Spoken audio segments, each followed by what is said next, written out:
The ground shook like an angry beast beneath Jake Morrison's feet as he checked his medical supplies one last time.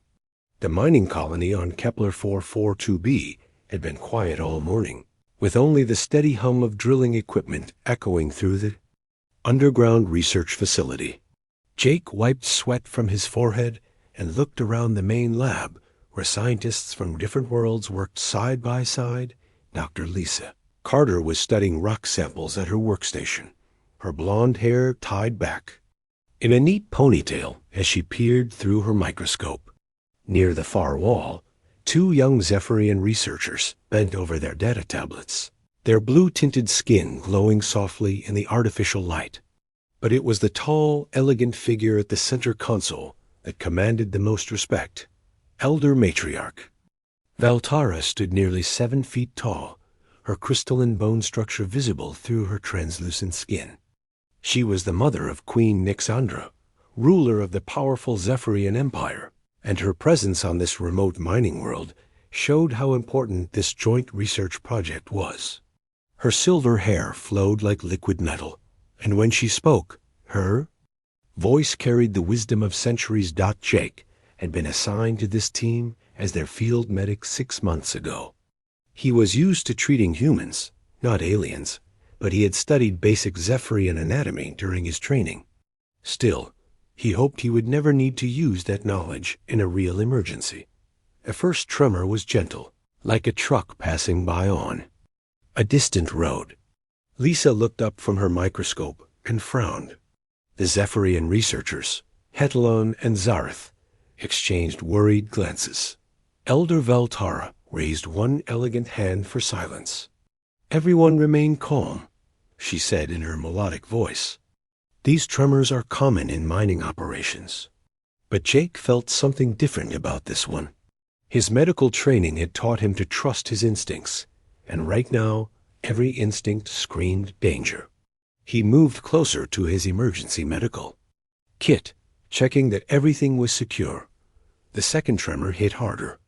Equipment rattled on the tables, and several glass containers fell to the floor with sharp crashes. The lights flickered once, twice, then went dark for a full second before emergency power kicked in, bathing everything in an eerie red glow. "That was not normal," Hetelon said, his young voice shaking slightly. His bioluminescent blood vessels glowed brighter through his skin, a sign of stress in his species. Elder Valtara moved toward the communication console, her long fingers dancing over the controls. "I cannot reach the surface," she announced. "The transmitter appears to be damaged."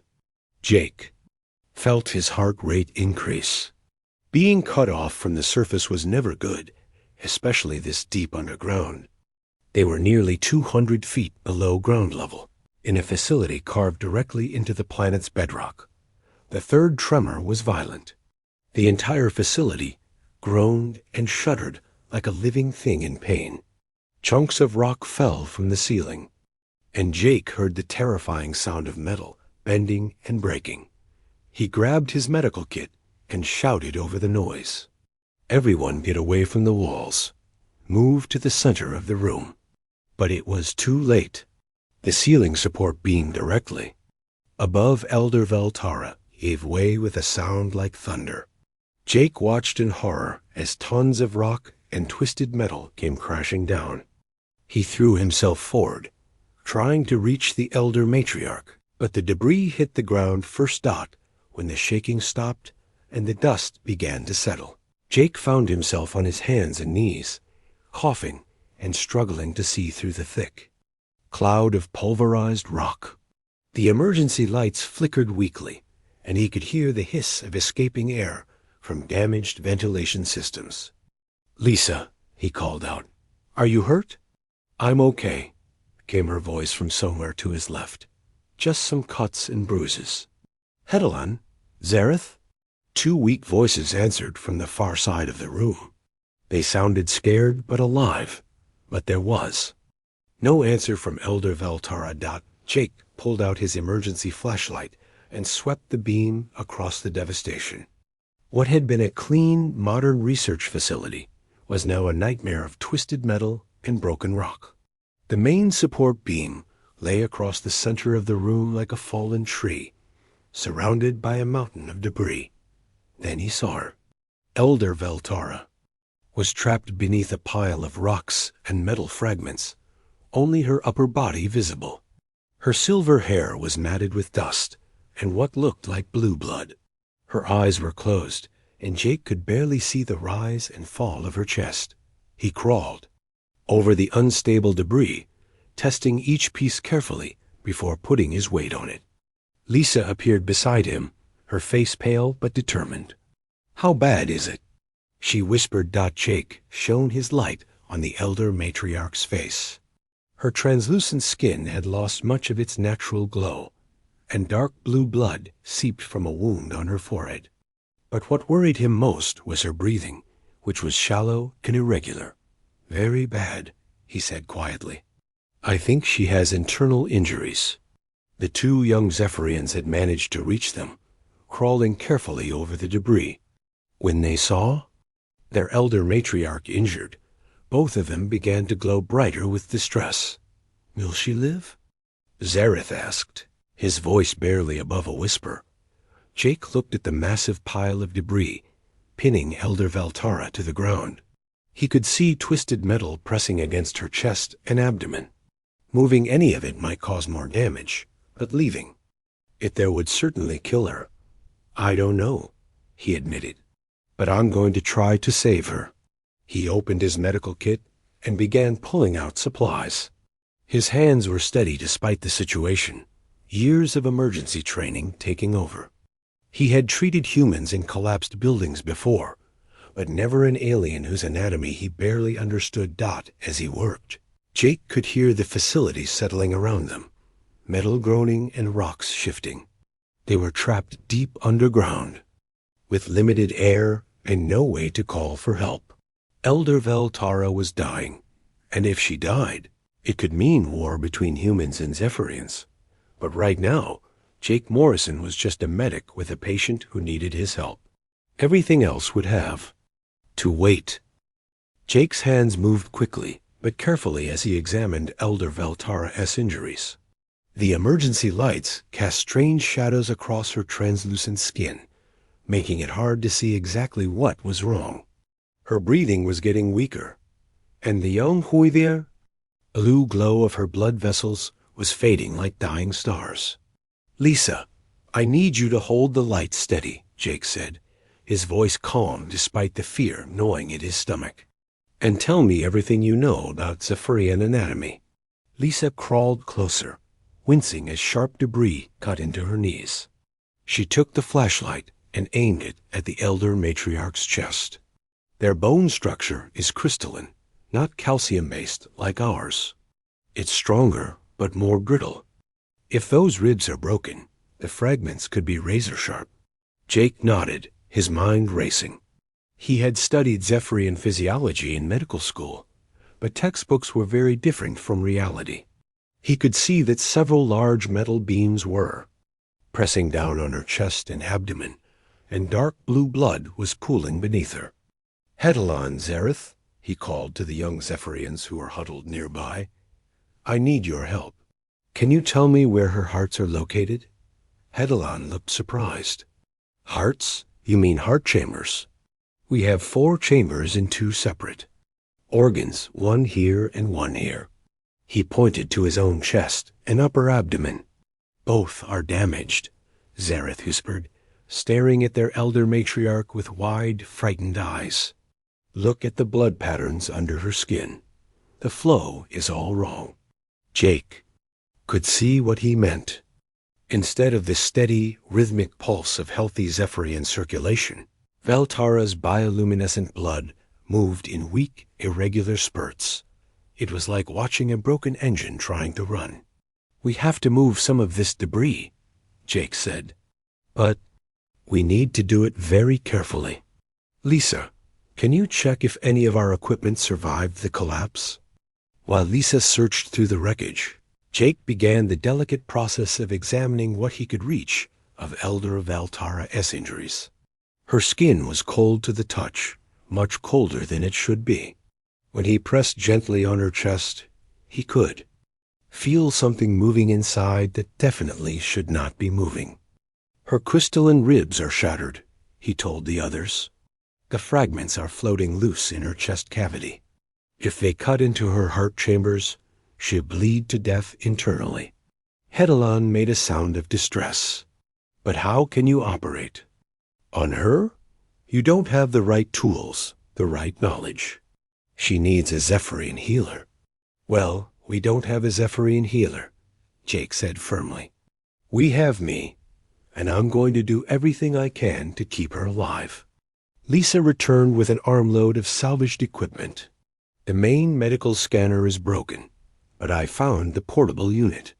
The surgical instruments are intact, and we still have most of the emergency drugs. Jake took the portable scanner and ran it over Elder Veltara's chest.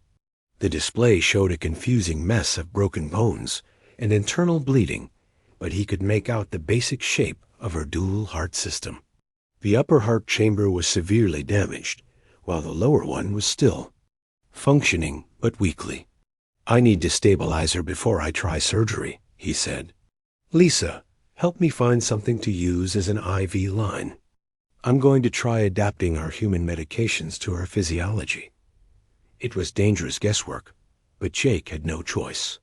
He calculated dosages based on her body weight and what he knew about Zephyrian metabolism. The pain medication went in first, followed by a drug to help her blood clot faster and another to support her heart function.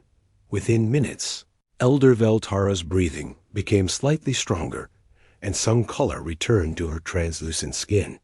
But Jake knew this was only buying time. The real work had to be done inside her chest cavity. I need to remove the debris pressing on her, he announced. But first, we have to create a sterile workspace. Using salvaged plastic sheeting and disinfectant from his medical kit, Jake fashioned a makeshift operating area. Hedalon and Zareth helped clear away smaller pieces of rubble, their natural strength making the work much easier than it would have been for humans alone.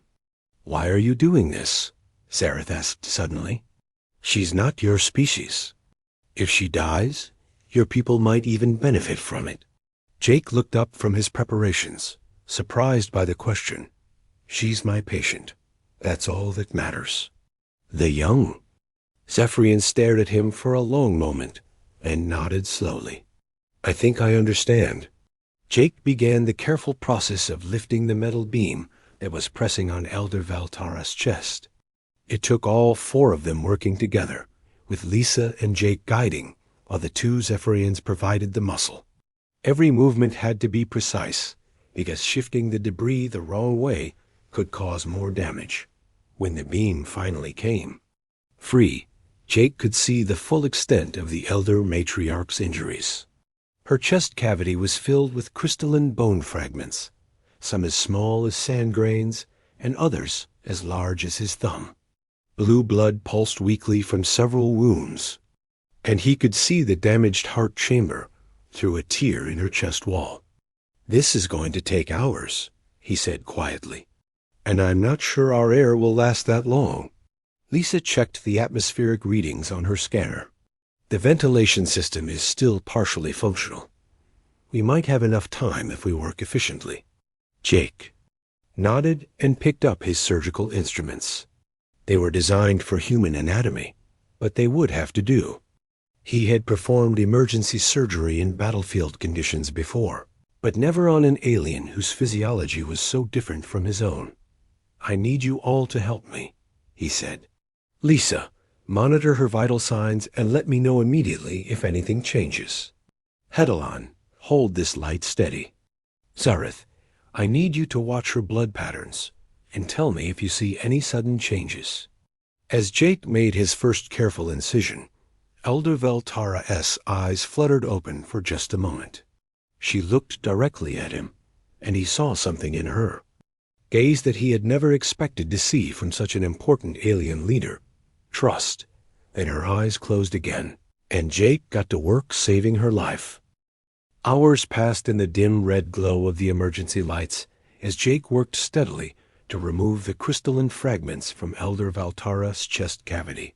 His hands ached from the precise movements, and sweat dripped from his forehead despite the growing cold in their underground prison. Each piece of shattered bone had to be extracted carefully to avoid cutting into vital organs. "Her upper heart chamber is stabilizing," Lisa reported, watching the portable scanner's display. "But her blood pressure is still dangerously low." Jake nodded without looking up from his work. He had managed to repair the worst of the damage to Elder Valtara's primary heart, using techniques adapted from human cardiac surgery, the Zephyrian. Anatomy was different, but the basic principles of keeping blood flowing remained the same. Elder Valtara's eyes opened again, focusing on Jake's face with effort. When she spoke, her voice was weak but clear. "You should not waste your supplies on me, human. Your own people will need them. My name is Jake," he said gently, not pausing in his work. "And you're my patient right now. That's all that matters." A faint smile crossed her pale lips. "Jake Morrison. I have heard your name in the reports. They said you were skilled but reckless." "Reckless?" Jake raised an eyebrow while carefully extracting another bone fragment. "Who said that?" "My daughters. Advisors. They believe humans act without thinking, that you lack the wisdom for long-term planning." Elder Valtara's voice grew stronger as the pain medication took effect. "They think your species is too young, too primitive for true partnership." Jake felt a flash of irritation, but kept his hands steady. "And what do you think?" Elder Valtara was quiet for a moment, watching him work. "I am beginning to wonder if my advisors are wrong. You have been working on me for 3 hours without rest. A reckless person would have given up by now." Lisa moved closer, checking the elder matriarch's pulse. "Your heart rate is improving. Jake's repairs are holding." "Tell me about your daughter," Jake said, trying to keep Elder Valtara conscious and talking. "What is Queen Nixandra like?" "She is strong, intelligent, but sometimes she listens too much to the old voices in our government. Many of them remember the border conflicts from decades ago, when human expansion first reached our territory." Elder Valtara winced as Jake worked on a particularly deep fragment.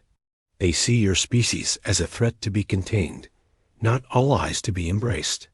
Hedlin, who had been holding the light steady for hours, spoke up nervously. "Elder Matriarch, perhaps you should not discuss such matters with outsiders." "Outsiders?" Elder Valtara's eyes flashed with something like amusement. "This outsider is currently saving my life with tools designed for his own species, using knowledge he learned about ours. If that does not earn him the right to understand us better, what does?" Jake paused in his work to give Elder Valtara another dose of pain medication. As he prepared the injection, she watched his careful movements with growing interest. "You sterilize each instrument before using it," she observed. "Even though time is critical, and we are trapped in this debris." "Infection could kill you just as surely as your injuries," Jake replied. "There's no point in saving your life now, only to lose you to sepsis later." Sepsis. Elder Valtara repeated the word thoughtfully. "That is a human medical term. Do you know the Zephyrian equivalent?" Jake shook his head, and Elder Valtara spoke a complex word in her native language. "It means the slow death that comes from within. Our healers have always feared it above all other complications." "Then our species have more in common than your advisors think," Jake said. "We both understand that healing requires patience and precision, not just advanced technology." Zareth, who had been quietly monitoring Elder Valtara's bioluminescent blood patterns, suddenly spoke up. "The flow is changing again. Something is wrong with the lower heart chamber." Jake quickly moved his attention to the second heart organ in Elder Valtara's abdomen. The scanner showed new bleeding, probably from fragments he had not yet reached. He would have to go deeper, working dangerously close to major blood vessels. "This is going to be more difficult," he warned. "I need you all to stay very still while I work." As Jake began the delicate procedure, Elder Veltara continued talking, her voice providing a steady rhythm that helped him concentrate. "My daughter was only 50 years old when she became queen. Very young for our species, but the council chose her because they thought she would be easier to control." "Were they right?" Lisa asked. Elder Veltara chuckled weakly. "Nixandra has surprised them many times. She authorized this joint research project despite strong opposition. She believes cooperation with humans could benefit both our species." Jake's hands moved carefully around a major blood vessel, removing fragments that had been dangerously close to causing a fatal hemorrhage. What made her change her mind about humans? The medical exchange program from 5 years ago. "We sent our healers to study human techniques, and you sent doctors to learn about our physiology. The Zephyrian healers returned with great respect for human adaptability and innovation." Hedelan looked surprised. "I did not know about this program." "It was kept quiet because of political opposition," Elder Veltara explained. "But the knowledge gained has saved many lives on both sides. The techniques your Dr. Morrison is using right now were developed through that cooperation." Jake felt a moment of pride, but he stayed focused on his work. The last of the major fragments was particularly tricky, wedged between two vital organs. One wrong move could cause massive internal bleeding. "Almost done," he murmured, sweat beading on his forehead despite the cold air. "Just one more piece." The fragment came free cleanly, and Jake let out a breath he had not realized he was holding. Elder Veltara's blood pressure immediately began to improve, and her skin started to regain some of its natural glow. "There," Jake said, beginning to close the surgical incisions. "Your heart should function normally now, but you need rest and proper nutrition to heal completely." Elder Veltara looked at him with something approaching wonder. "You have given me your food and water, your medical supplies, and hours of your skill. Why do you care so much about the life of one old Zephyrian?" Jake paused in his stitching to meet her eyes. "Because life is precious, no matter what form it takes.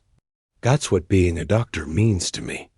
And that," Elder Veltara said softly, "is why I think my daughter's advisors are very wrong about your species." 3 days had passed since the collapse, and Jake had not slept more than a few minutes at a time.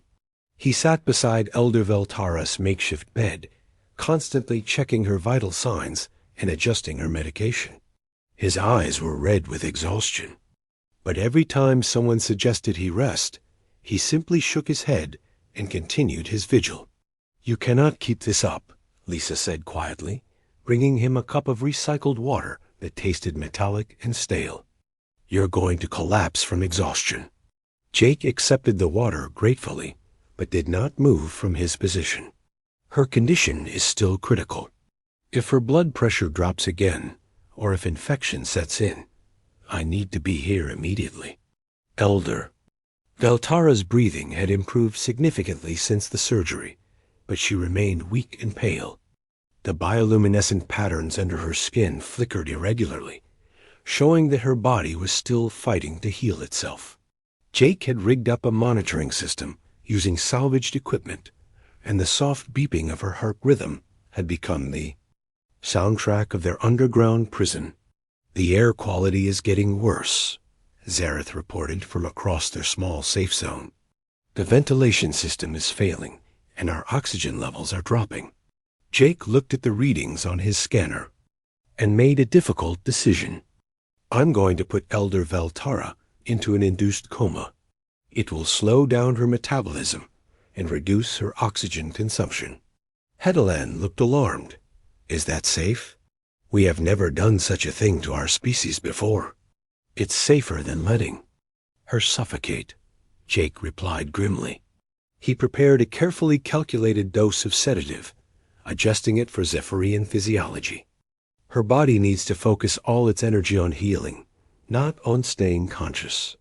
As the medication took effect, Elder Veltara's eyes found Jake's face one last time.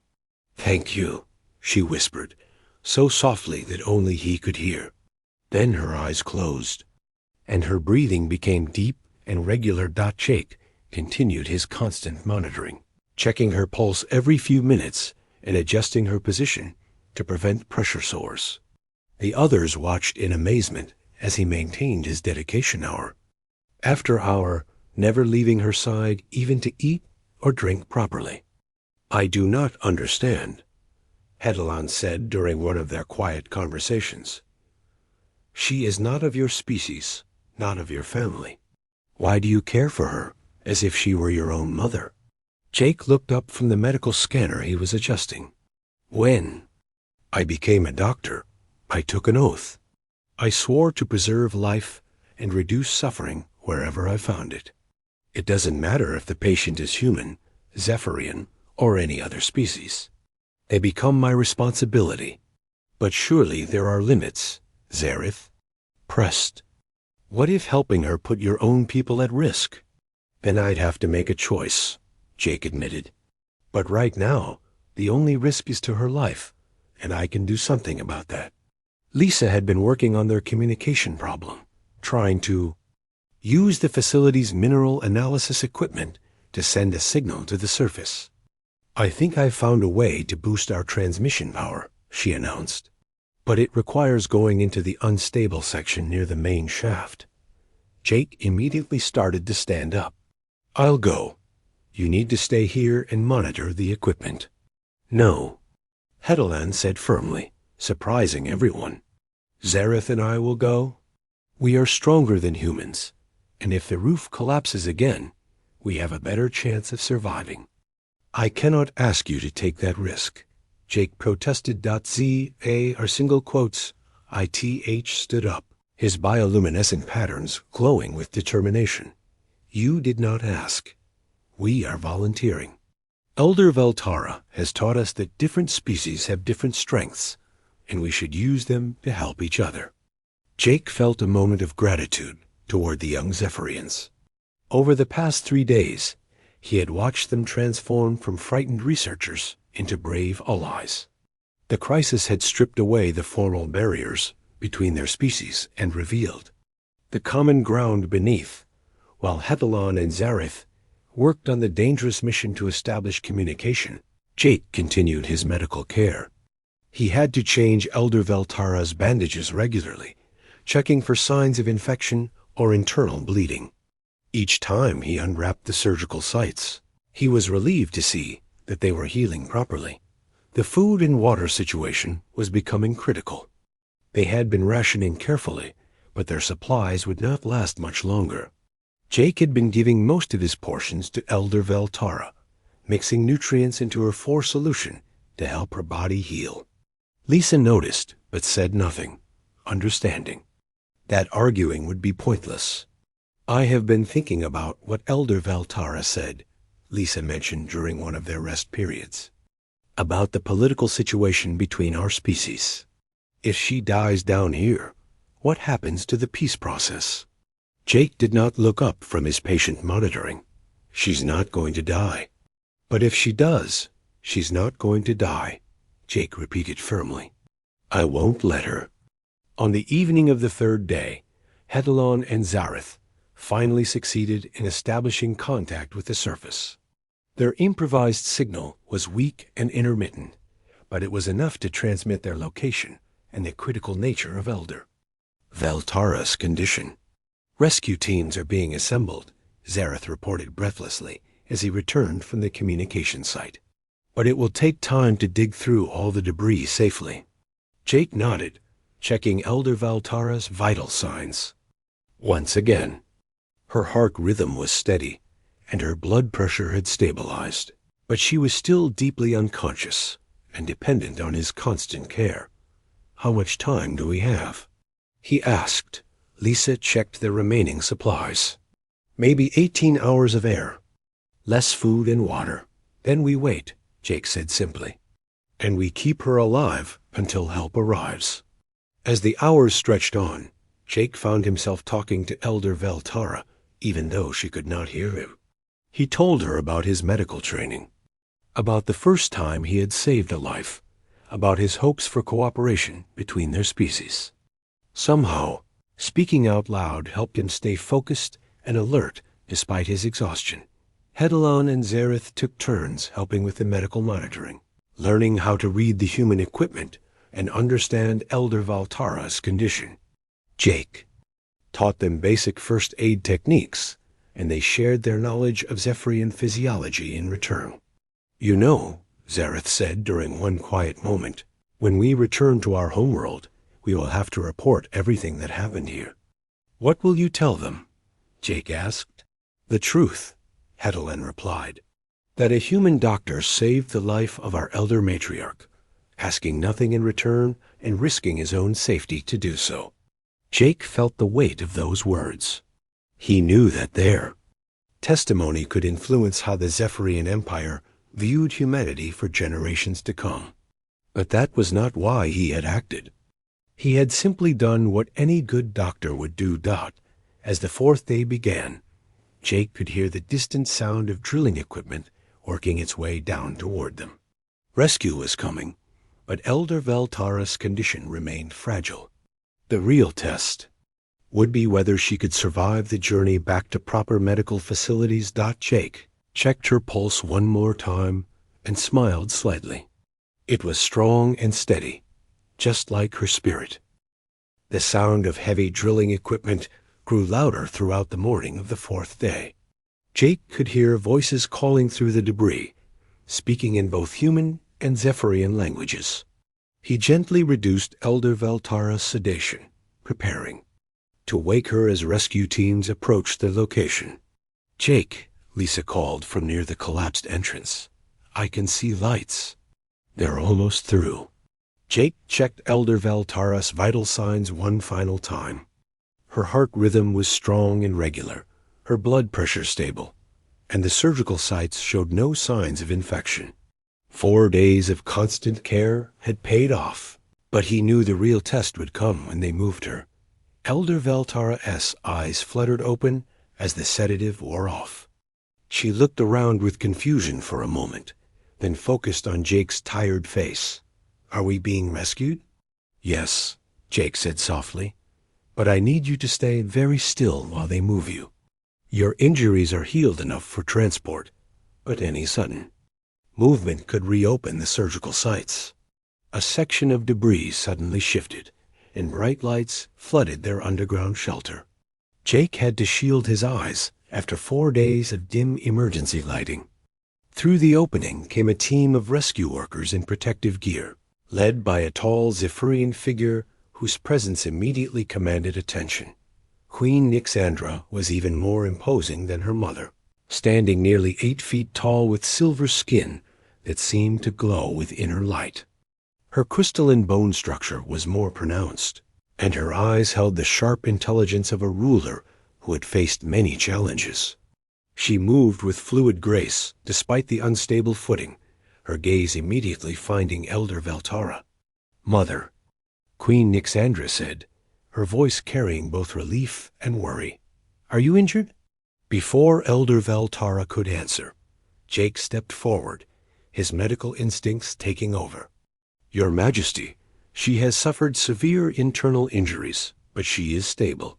I need to brief your medical team on her treatment before she is moved."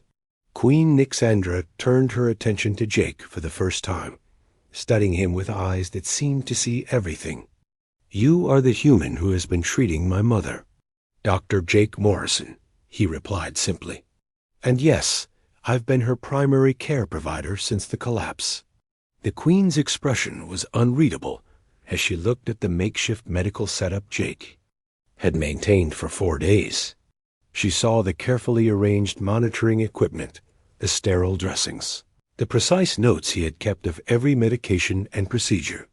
"Dr. Morrison," she said formally, "I wish to examine my mother privately before she is moved." Jake nodded and stepped back, but Elder Veltara raised one weak hand. "Nyxandra, this human saved my life." He has worked without rest for 4 days, giving me his food and water, using his own medical supplies. You will treat him with the respect he has earned." Queen Nixandra's eyebrows rose slightly at her mother's tone. "Of course, Mother. I simply wish to understand her condition before transport." Jake provided a detailed medical briefing to the Zephyrian medical team that had accompanied the rescue operation. He explained every procedure he had performed, every medication he had given, and every complication he had managed. The alien doctors listened with growing surprise and respect as they realized the complexity of the work he had done with limited resources. "The surgical technique you used to repair the heart chambers," one of the Zephyrian healers said. "It is not in our medical texts. It's adapted from human cardiac surgery," Jake explained. "I modified it for your anatomy based on what I knew about Zephyrian physiology." As they prepared Elder Veltara for transport, Jake noticed Queen Nixandra, watching him carefully. Every time he checked his patient's condition or gave instructions to the medical team, her eyes followed his movements with keen interest. The journey to the surface took over an hour, with Jake accompanying Elder Veltara to monitor her condition. When they finally emerged into daylight, he was amazed to see the massive rescue operation that had been mounted. Dozens of vehicles surrounded the mining site, and a large Zephyrian medical ship waited nearby. Inside the ship's medical bay, Jake watched as Elder Veltara was transferred to advanced alien medical equipment. The Zephyrian doctors worked efficiently, their technology far more sophisticated than anything he had available underground. But they continued to ask for his input, recognizing that he knew her case better than anyone. Her recovery should be complete within a few weeks, the chief medical officer reported to Queen Nixandra. The human's treatment was remarkably effective given the circumstances. Queen Nixandra nodded, then turned to Jake. "Dr. Morrison, I would like to speak with you privately." They moved to a quiet corner of the medical bay, away from the bustling activity around Elder Veltara's bed. Queen Nixandra studied Jake's face for a long moment before speaking. "My mother tells me you refused to leave her side for 4 days, that you gave her your food and water, worked without sleep, and used your own medical supplies to keep her alive." "I did what any doctor would do," Jake said simply. "No," Queen Nixandra replied firmly. "You did what an exceptional healer would do. My advisors have told me many things about humans, most of them unflattering. They say your species is selfish, short-sighted, and unreliable.